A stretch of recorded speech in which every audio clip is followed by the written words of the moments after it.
Look, I'm a Taco Bell kind of guy, I'm a KFC kind of guy, and I'm a Pizza Hut kind of guy. And everybody who knows me in my town knows that I live off this stuff.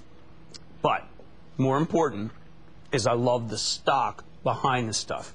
And it's Yum Brands. And David Novak is the chairman, CEO of Yum Brands. And let me just tell you something. Is probably, of all the companies I've had on, the most pro-shareholder, most growth-oriented of any service company I know. And it's the world's largest retailer. David, welcome back to the show. Jim, thank you very much. Great. Okay. Thanks for having me. You know I love your food. You know I think it's terrific. But it's not just Americans who like your food. Yeah. And the big compelling story is China. And I want you to spend a few minutes before we go around the world to India, to Russia, and finally end back in the United States. The growth story of China is the single greatest story of all time, and I think you own it. Talk about what's going on. Well, it is amazing. We have two major brands in China, both KFC and Pizza Hut. In fact, KFC in December alone opened almost 100 restaurants, almost 3 a day.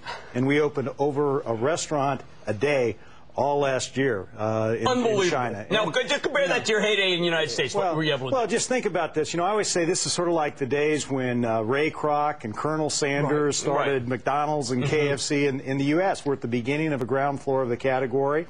If you look at China, there's close to 540 million cell phone subscribers in China alone. The middle class is 250 million people. We only have 2,100 KFCs and 350 Pizza Huts. We're just getting started. And we're also getting into Pizza Hut home service. Are you going to deliver pizza in China? We're delivering pizza right now. I mean, we're on our way. Give me a jingle. Yeah. Now, where do you fit in terms of what do people order there?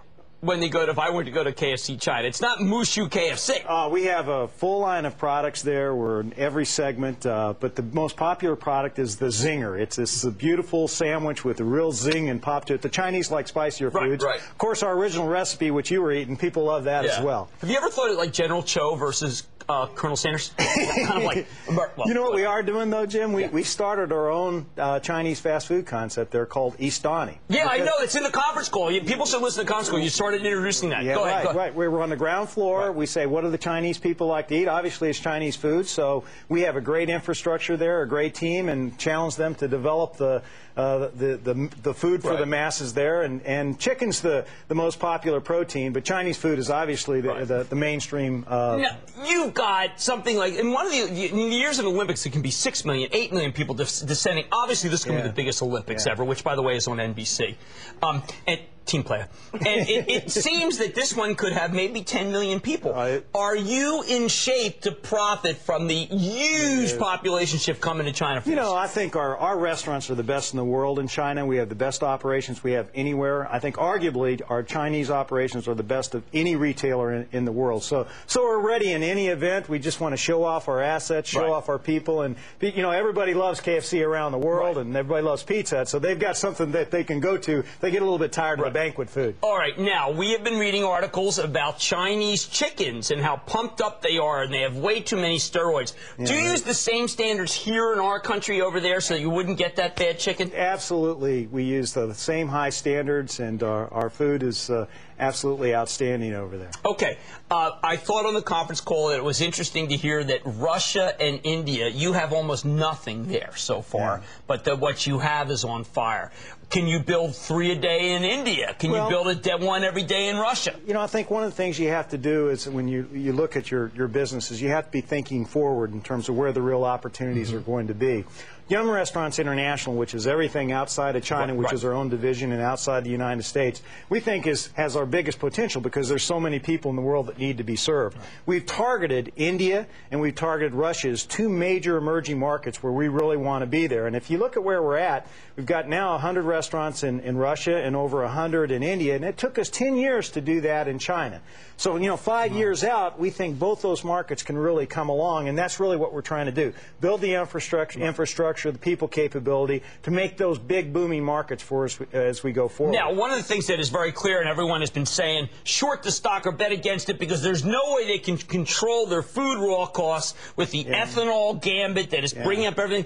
But on your conference call, you had almost no food inflation. How do you do it? Well, I think that we do have a little bit of inflation. It's a tough year. But, you know, it was in terms of margins, much smaller than everybody else. I think what we're really proud of is that we're a global portfolio. we have a huge business. 50% of our business is outside the United States. 50% is inside the United States. 50-50 split. So we've got that portfolio.